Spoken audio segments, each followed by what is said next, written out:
want to point out, kind of limited reaction here, at least initially in the indices and the treasuries, to a very closely watched number, durable goods this morning. Very limited, and it's actually pretty quiet down here right below me where they're trading this. You know, the numbers are weak. There's continued weakness here, and durable goods is no different than the pattern we've seen recently, but you're right, very limited reaction. Yeah, so, you know, Scott, what does this mean for the U.S. dollar? Because I'm watching and noticing here, 95.77, up on the day by about 0.1%. For the most part, you know, again, kind of limited reaction there relative to what we've been seeing. It was basically right where it was this morning about 30 minutes ago. Yeah, after hitting the low that we saw down at, what, 95.30-ish or so, it's been steady right in here. Obviously, it's been weaker over the last couple of weeks or so, trending a bit lower. But overall, I think that we're going to see the dollar stabilize and, if anything, uptick from here over the next few weeks, next few months, actually. So, Scott, one of the things in theory that could help the dollar stabilize a little bit is some of the dovish comments from the RBNZ yesterday, or I'm sorry, overnight. Left rates unchanged, but hinted at a cut to come. They said given the downside risks around the employment and inflation outlook, a lower rate may be needed. Is this what a race to the bottom looks like, Scott? I mean, it's like wash, rinse, repeat, right? I mean, how many times have we heard this from you know, pretty much all the central banks that we follow, and you know, New Zealand really no different. Definitely taking a dovish stance. Didn't do anything with rates right now, but pricing in about a 70% certainty that at their next meeting in August, in a couple months, that they will lower rates. And you know what? It's all pointing to China right now. Yeah. They are the #1 exporter to China. So that they're really, really worried and concerned, as they should be, as the rest of the global economy really is, about the slowdown in China and what may happen if the tariff issues continue on. So, Scott, I'd imagine it's not only U.S.-China trade talks in terms of the 6A, the 6N, as they are highly, as you mentioned, dependent on China. We would have to see not only a deal for them to start to express some optimism or get a lift. You would think maybe even further, we'd have to actually see some hard data coming out of, and as a result of a deal. And really, as you mentioned, China would have to start to turn things around, considering some of the weakness we've seen there. Which is not going to happen overnight. Even if we were to get a deal, let's say today, right?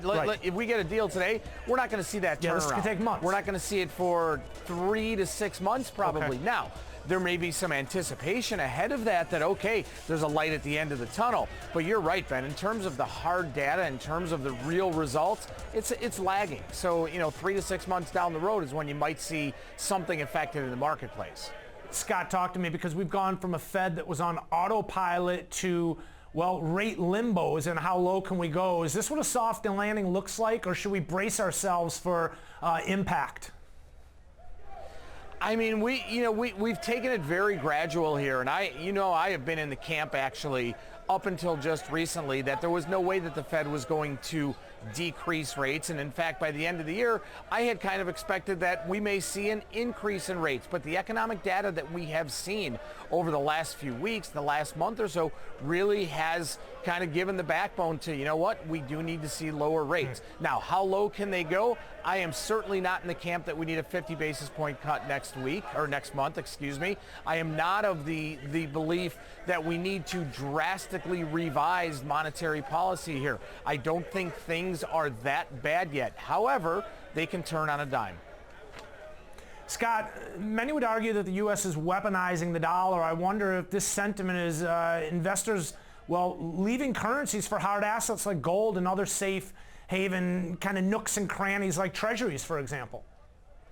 Yeah, I'm not so sure about that yet. I don't think that there's the manipulation of the dollar that some people may be believing. However, the rally that we're seeing in gold, which is as much due, if not more so, due to the weakness in the dollar as it is to the geopolitical and overall economic risk, the rally that we're seeing was much overdone.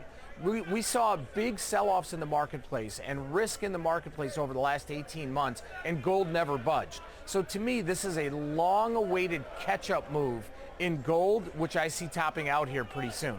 Scott, talk to me, because all the talk of cuts to come, kind of reminds me how we got ahead of ourselves a little bit last fall, if you remember, to the upside in rates. You mentioned how you, even yourself, and you're not alone, had really kind of been turned a bit upside down in terms of how some of the eco data has shifted investor sentiment. We've certainly seen that play out here in the bond market and in rates. At this point, what do you think that the market's priced in? Because we've heard everything from one cut in July to possibly a 50 basis point cut in July. What do you think investors are actually factored in here? 25 in July. Okay. That's what I think the market is expecting. That's what the market wants, and that would be that Goldilocks scenario. Noted. I still don't believe that we need it, but the marketplace, that's what it's looking for right now.